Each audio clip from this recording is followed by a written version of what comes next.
Hello friends, संख्याएं के प्रकार देखते हैं। प्राकृत संख्या, पूर्ण संख्या, सम संख्या, विषम संख्या, भाज्य संख्या, अभाज्य संख्या और संपूर्ण संख्या। तो पहले देखते हैं प्राकृत संख्या। प्राकृत संख्या किसे कहते हैं? तो गिनती की संख्या को प्राकृत संख्या कहते हैं। तो लिख लेते हैं, गिनती की संख्या को प्राकृत संख्या कहते हैं। जैसे वह गिनती कहाँ से कहाँ तक होता है? तो 1 से 100 तक। तो 1 से कितना तक होता है गिनती? 100 तक।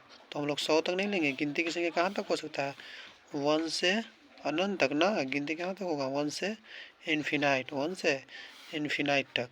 तो 1 2 3 4 हम लोग गिनते हैं 1 से 100 तक गिनती को। छोटा बच्चा में पढ़े थे 1 से 100 तक, लेकिन गिनती कहाँ तक होगा? जहाँ तक गिन सकते हैं वहाँ तक गिनती हो सकता है। तो 1 से इन्फिनाइट तक। तो गिनती की संख्या को प्राकृत संख्या कहते हैं। पूर्ण संख्या, तो गिनती की संख्या में सबसे आसान भाषा में गिनती की संख्या को गिनती की संख्या में गिनती की संख्या में जीरो ऐड कर देते हैं, उसे पूर्ण संख्या कहते हैं। उसे पूर्ण संख्या कहते हैं। जैसे में क्या करें? गिनती की संख्या में जीरो ऐड कर देते हैं। तो गिनती की संख्या भी यही ना पढ़े हैं, गिनती की संख्या। तो प्राकृत संख्या या गिनती की संख्या को दोनों में कुछ भी कर, या तो बोल सकते हैं प्राकृत संख्या में जीरो ऐड कर देते हैं। 0 1 2 3 4 बस इन्फिनाइट तक, कुछ नहीं। प्राकृत संख्या में जीरो ऐड कर दे, वो क्या कहलाएगा? हमारा पूर्ण संख्या। अब देखते हैं सम संख्या। तो जो संख्या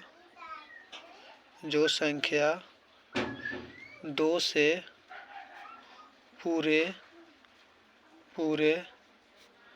कट जाए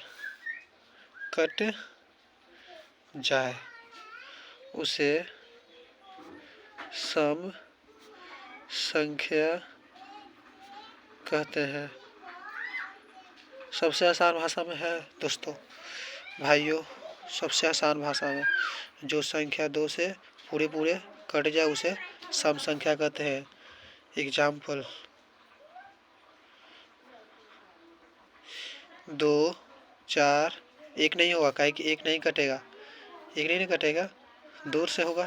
तो 1 2 4 6 8 ऐसे ही करते करते जाएंगे कहाँ तक? इन्फिनाइट तक। 2 4 6 सब क्या होगा? 2 से पूरे कट जाएगा। विषम संख्या, तो वैसी संख्या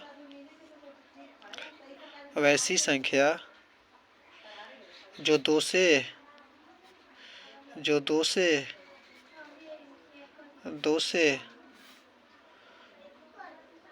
पूरे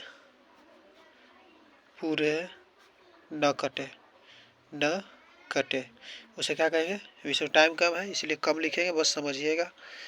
विषम संख्या वैसी संख्या जो 2 से पूरे न कटे। जैसे एग्जाम्पल,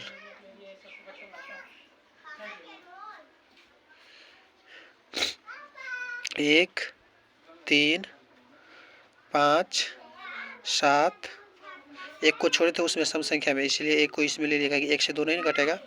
7 कहाँ तक जाएंगे? इन्फिनाइट तक। कहाँ तक? इन्फिनाइट तक। भाज्य संख्या किसे कहते हैं? तो वैसी संख्या, क्या? वैसी संख्या जो एक यानी 1, ठीक, एक और स्वयं से कटे उसे भाज्य संख्या कहते हैं। भाज्य संख्या कहते हैं। जैसे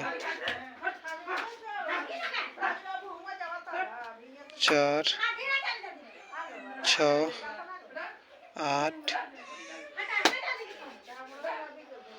और भी होगा। जैसे देखिए 4 जो है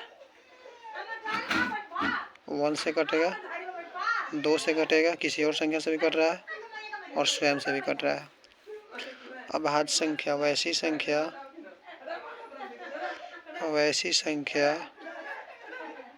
जो एक और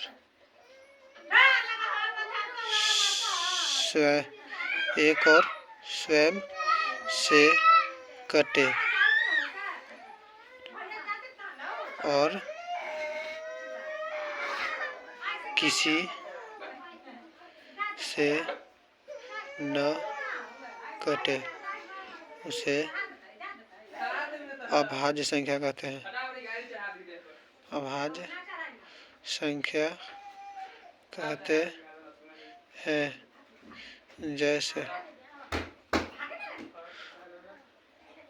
3, 7, 5 ये सब की एक से कटेगा, स्वयं से कटेगा और कोई संख्या से नहीं कटेगा।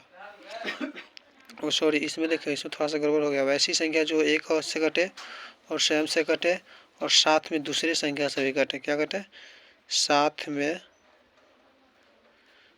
दूसरे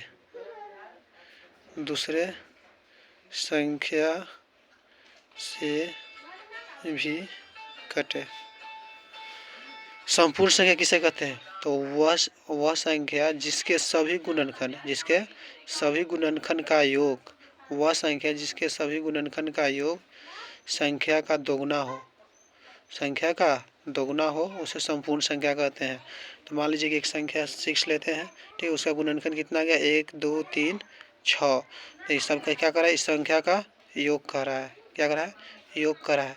तो योग कर दिए और क्या कर रहा है कि उसका संख्या का दोगुना कर दिए। तो दोनों क्या कर रहा है? वो अगर बराबर हो तो हमारा क्या कहलाएगा? संपूर्ण संख्या। क्या कहलाएगा? संपूर्ण संख्या।